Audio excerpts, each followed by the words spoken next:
समय हम गरियाओं में हैं। हमारे साथ में रमेश प्रताप सिंह जी बैठे हुए उर्फ ललन सिंह जी हैं, जो कि एक अच्छे नेता भी हैं, एक कुशल मैनेजर भी हैं, एक कुशल टीचर भी हैं।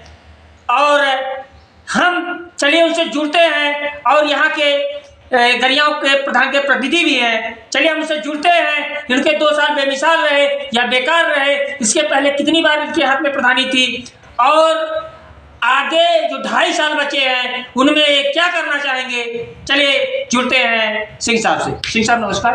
नमस्कार भाई साहब। सिंह साहब जी, एक चीज़ मैं जानना चाहता हूँ। सर्वप्रथम मेरा पहला सवाल है आपसे, जो यहाँ की देवतुल्य जनता ने जो है कि आपके प्रधान को प्रधान बनाया, और इसके पहले भी आपको कई बार प्रधान बना चुकी है, तो सर्वप्रथम मैं जानना चाहता हूँ सर कि, और हमारे दर्शक भी जानना चाहते हैं कि आप कितने बार प्रधान रहे और कितने बार प्रतिनिधि रहे। मैं 2 बार प्रतिनिधि रहा, 2 बार प्रधान भी रहा जी, और वर्तमान में सहकारी समिति का अध्यक्ष भी हूँ। जी। जनता हमेशा मेरे ऊपर विश्वास व्यक्त करती है। हमेशा चुनाव में आधे से अधिक वोट मुझे मिलते हैं, इसलिए मैं इस देवतुल्य ग्राम सभा की देवतुल्य जनता को बहुत बहुत धन्यवाद देना चाहूँगा कि इतना हमेशा मेरे ऊपर जो विश्वास व्यक्त करते हैं, इसके लिए उनको बहुत बहुत धन्यवाद देना चाहूँगा। सर, इस बार कितना मत पाए थे, कितने मतों से विजयी रहे?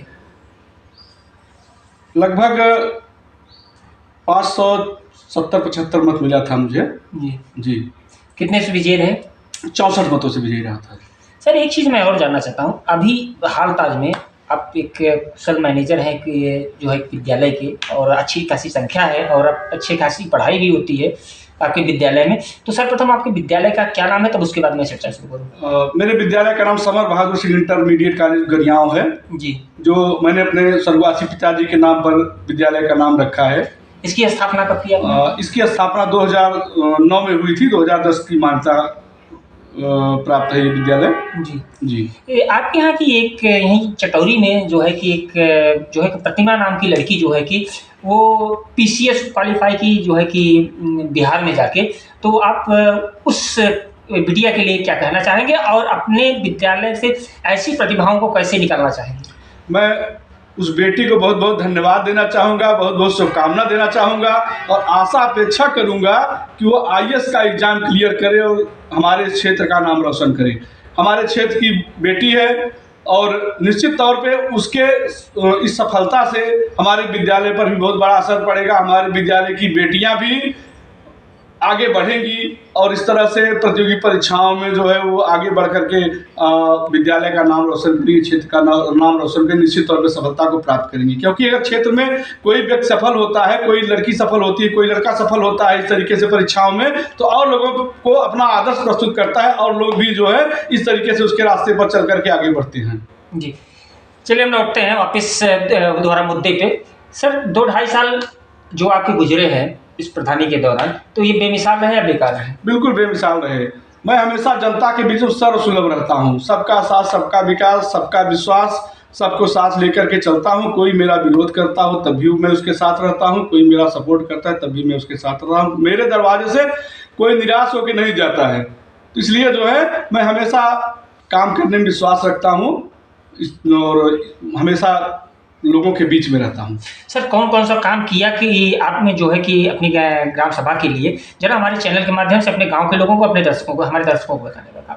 गांव में जैसे SLW से नाली बनवाया, कई जगह इंटरलॉकिंग कार्य कराया, और इसके बाद हैंडपम्प का रिगोर कराया, हैंडपम्प की मरम्मत कराया। तमाम ऐसे कार्य हैं ग्राम सभा का जो मैं, जैसे लाइट लगवाया, सोलर लाइट लगवाया। कहीं भी ऐसे कार्य हैं जहां मैं रास्ते में चलता रहता हूं, अगर कहीं कोई बताता है तो निश्चित तौर अगली प्रस्ताव में उसको शामिल करता हूं, उसका कार्य करवाता हूं।